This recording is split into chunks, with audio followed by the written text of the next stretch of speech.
السلام عليكم. اهتزت ولاية البوليدة في الساعة الأخيرة على وقع خبر صادم وفاجئ لما راح ضحيته رب أسرة على يد أبنائها. تابع الفيديو للأخير.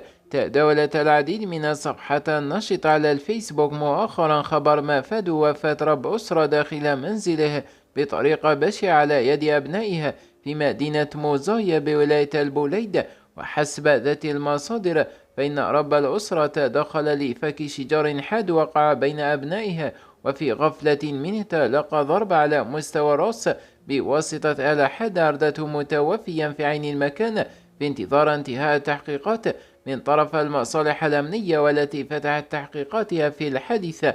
رحم الله الفقيد وأسكنه فسيح جناته وألهم ذويه الصبر والسلوان.